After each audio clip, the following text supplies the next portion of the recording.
Today we come to an interesting apostle for whom we may not even know his real name. I know that sounds strange, but here's what I mean. We know him as Thomas, which is a common name in our language. John's gospel 3 times adds the clarifier that he was also called Didymus, which is a Greek word meaning twin. The Greek name Thomas comes from the Aramaic words te oma, which in Aramaic means twin. So we may not even know his real name. Everyone apparently simply called him the twin. But I'll keep calling him Thomas. When it comes to the individual apostles, have you noticed that we don't commonly say traitor Judas or impetuous Peter? Church folks through the ages, like you and me, have generally not given nicknames to the apostles, except for one. Thomas is very commonly called Doubting Thomas. Jesus rose from the dead on a Sunday morning. That very night, he appeared in the upper room to the disciples, and they were all there except Thomas. So when Thomas was told about the resurrection of Jesus, he famously said, "Unless I see the nail marks in his hands and put my finger in the nail marks and into his side, I will not believe." The next Sunday night, Jesus appeared again to the disciples, and this time Thomas was there. Jesus invited Thomas to inspect his hands and side, saying, "Stop doubting and believe." Thomas exclaimed, "My Lord and my God."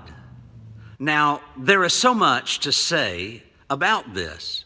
Some people come down really hard on Thomas for his doubts and forget that almost everyone did not believe the resurrection of Jesus when he first heard it, which shows that ancient peoples were not as primitively gullible as some people make them out to be. They all knew that people don't just rise from the dead. So in that regard, Thomas is not different in his initial response to the news of the resurrection. However, I think some of the criticism of Thomas is justified. I mean, it's one thing to be skeptical of something amazing the very first time you hear it. We can all imagine that. However, when person after person after person tells you something, when does doubt move to stubbornness? Mary and the women would tell Thomas they saw Jesus and spoke with him. Peter would say, "He appeared to me and I spoke with him." 2 on the road to Emmaus said Jesus walked with them and taught them from the Old Testament. And all 10 of the other apostles would say, "Jesus was here in this very room last week, Thomas." And after all of that testimony, Thomas still refuses to believe. 1 week later, they were all in the upper room. And yes, Thomas was there this time. And I can't help but notice that in spite of his stubborn doubts, a part of him wanted to believe. After all, Thomas was there that night. When Jesus appeared, he was not harsh with Thomas, but responded in love. "Here I am, Thomas. Here's my hands and my side," which is the same thing Jesus did for the rest last week.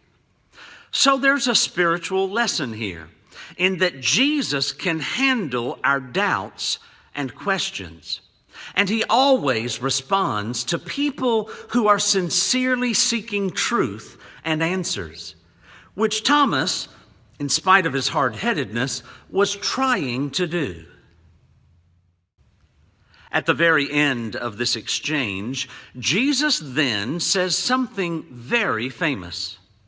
"Thomas, You believe because you have seen. Blessed are those who believe and have not seen." And many people take this to mean that the Bible is lifting up a kind of faith where we believe in something when we have absolutely no reason to, but we do it anyway. It's called blind faith. But that's not what the Gospel of John is teaching at all. In fact, it's exactly backwards. The reason I know this is because of the very next verse. People stop reading their Bibles too quickly. After Jesus says, "Blessed are those who have not seen and yet believe,"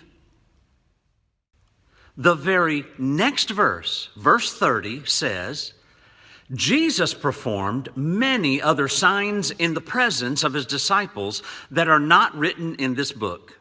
But these are written so that you may believe that Jesus is the Messiah, the Son of God, and that by believing you may have life in his name."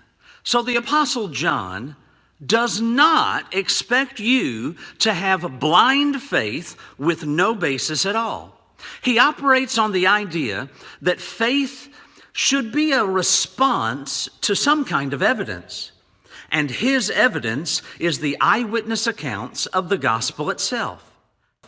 That's why he wrote the gospel, so that you, the reader, might have evidence and a reason to place your faith in Jesus. And once I understand this, then the Gospel of John takes on a whole new meaning, because a pattern emerges through the whole book.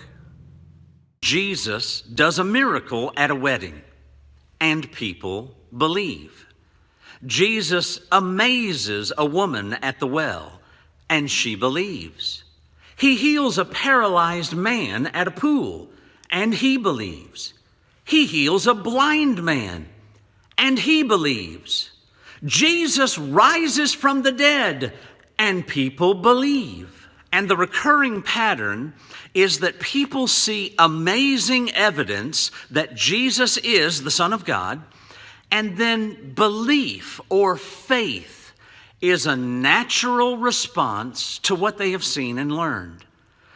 Well, this doubting Thomas, who pursued his doubts and found truth, may have traveled farther as a missionary than any of the apostles. It appears very consistent in church tradition that he is thought to have traveled at least as far as India and founded the Christian church there. Some sources say he also traveled to other places even farther. However, he appears to have died in 72 AD in India, being pierced with a lance or a spear, which is the central image in our stained glass window.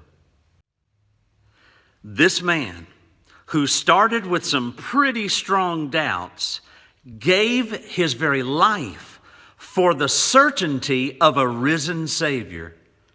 This is Pastor Ronnie Bearden. See you next time inside the stained glass.